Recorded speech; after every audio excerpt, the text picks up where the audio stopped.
मुझसे एक शख्स ने पूछा कि ये बताएं कि वलीउल्लाह कौन होता है। यानी वली का मतलब दोस्त, अल्लाह का दोस्त। तो यूं तो कुरान में आयत है जिसमें वली की डेफिनेशन है और बहुत से और तरीक़ों से बताया जाता है। मुझे अपना एक पेशेंट याद आया जो कि पिछले दिनों मेरे पास आया। उनको शुगर थी और शुगर की वजह से उनका पैर का ज़ख्म ख़राब हुआ और उनकी एक टांग जो है वो काटनी पड़ी। तो ये पहले से कटी हुई थी। अब वो दोबारा आए जिसमें शुगर के अलावा उनको खून की शरियानों की एक बीमारी हुई जिसमें खून का एक लोथड़ा आके टांग की शरियान के अंदर फंस जाता है और जिसकी वजह से उनका पैर काला होना शुरू हो गया और ये फैसला हुआ कि ये वाली टांग भी काटनी होगी। तो वो सारा वर्कअप मेरी टीम ने किया हुआ था, मेरे जूनियर डॉक्टर्स ने, और उनको एडमिट किया हुआ था। तो मैं जब उनको विज़िट करने गया तो ऑब्वियसली बच्चों ने अभी उनको बताया नहीं था कि एम्पुटेशन करनी है, टांग काटनी है। तो मुझे वो काउंसलिंग भी करनी थी। तो मैं जाके उनसे तारुफ़ किया। वो एक 55 साल के आदमी, एक बहुत ही नफीस सी सादा खातून, उनकी बेगम साहबा साथ, और एक 3-4 साल का बच्चा साथ था। तो मैंने उनको बताया, उनसे पूछा कि भाई आपको पता है कि आपको क्या बीमारी है और ये क्या मसला है। तो एक हमारा रूल है हमेशा कि जब भी किसी को कोई बैड न्यूज़ ब्रेक करते हैं तो हम सबसे पहले मरीज़ से पूछते हैं कि उसको उसके बीमारी बारे में क्या पता है, क्योंकि कई दफ़ा मरीज़ को पहले ही पता होता है। तो ये बात समझने में आसानी हो जाती है कि उसको क्या कहना है और किस अंदाज पे कहना है। तो जब मैंने उनसे कहा तो कहने लगा, डॉक्टर साहब मुझे पता है, मैं पहले भी गुजर चुका हूँ उसमें से। मेरा दिल करता है मैं पंजाबी में बात करूं, क्योंकि वो मुझसे पंजाबी में बात कर रहे थे तो शायद वो उस ज़बान के अंदर वो जो बातें उन्होंने मुझसे की वो ज़्यादा उसका अच्छा इजहार हो सकता है। तो मैंने कहने लगे कि इस लत्त दा तो मैंने पता है कि एदा कट्टी गई है, तो एदा भी मैंने पता है कि शुगर की वजह नाल गल गई है, नाले मैं हथ लाना है, मैंने पता है कि कित्थों तक ठंडी है, तो ये लत्त भी कट्टनी पैनी है। तो जिवें तुसीं मुनासिब समझते हो ऑपरेशन कर दो, मेरा तो लत्त नूं कट दो। उन्होंने इतनी आसानी के साथ ये कहा। अच्छा, मैंने उनके साथ और रेपो बनने के लिए मैंने उनको पूछा कि आप क्या करते हैं, और वो कहते हैं बस डॉक्टर साहब मेरी चक्की है, 2 चक्कियाँ हैं मेरियाँ, तो वो चक्कियाँ मुलाजम काम कर दे। चक्की अगर आप नहीं समझते तो वो आटा पीसने वाली जो मशीन है उसे चक्की कहते हैं पंजाबी में। वो चक्कियाँ मेरियाँ है तो वो चक्कियाँ चलदियाँ ने। तो मेरा वड्डा पुत्र है वो सादा दिमाग का है। तो सादा दिमाग से उनसे मुराद ये थी कि वो थोड़ा मैंटली बहुत ज़्यादा एक्टिव नहीं है। तो वो हैगा कोई 22 साल का, तो सादा दिमाग का, उन्होंने पता नहीं लगता। तो दूजा मेरा आ पुत्र है 3 साल का, आ बच्चा, बस होर मेरी कोई औलाद नहीं।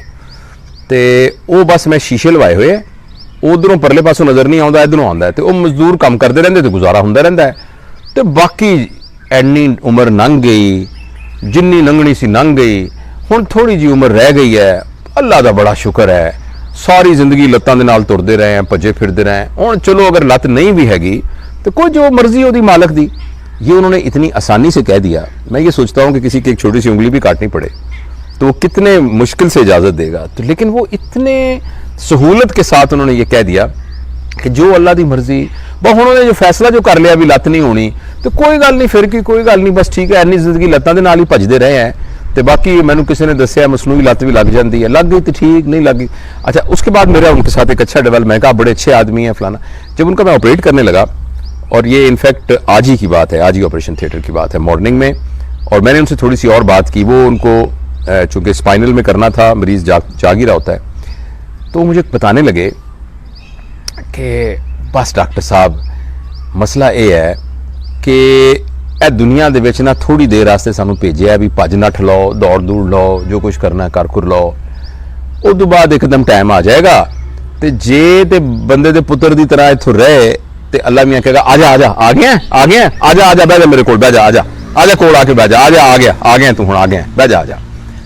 तो जे बंदा इत्थे कोई गड़बड़ करता रहा तो पता नहीं उत्थे की सलूक होएगा। अच्छा, मैं पूछा कि तुसीं स्कूल कितना पढ़े हो?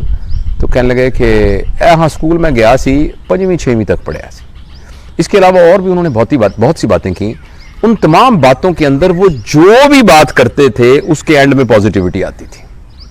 और एक ऐसा शख्स जो कि शुगर के मर्ज में मुब्तला और उसकी दूसरी टांग कटने जा रही है और ऑपरेशन टेबल पर बैठा हो, और वो कोई भी बात नेगेटिव ना करे और हर बात में ही शुक्र करे। मुझे बहुत सारी बातें भूल गई हैं जो कि इतने स्पॉन्टेनियस फिक्रे इस 2 दिन के अंदर मैंने उनसे सुने कि जिसमें उन्होंने हमेशा पॉजिटिव बात की। मसलन उन्होंने कहा भाई जो डॉक्टर साहब मेरे को थोड़े जे पैसे हो गए तो मैं 4 दुकाना होर ले लिया।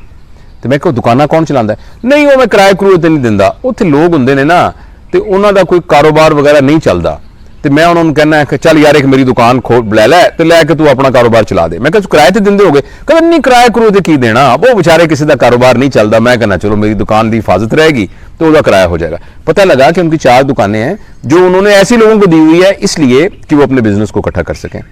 वो किसी यूनिवर्सिटी में नहीं पढ़े हुए, किसी जगह पर उन्होंने वो नहीं किया, लेकिन उनके अंदर एक ऐसी सलीमुल फितरत तबीयत थी। तो मैंने दिल में सोचा कि ये लोग हैं जो वलीउल्लाह है, ये लोग हैं जो जिंदगी को अपनी इन तमाम महरूमियों के बावजूद एक पॉजिटिव अप्रोच के साथ देख रहे हैं। तो ये मैं आपके साथ शेयर करना चाहता था कि इंसान अपनी महरूमियों के साथ, जिस्मानी कमजोरियों के साथ भी, माली ना आसूदगी के साथ भी, और कुछ और चीजें जो जिंदगी में कम रह जाएं, उन सारों के बावजूद भी अगर चाहे तो अपनी जिंदगी को मस्बत सोच के साथ गुजार सकता है। Business news channel.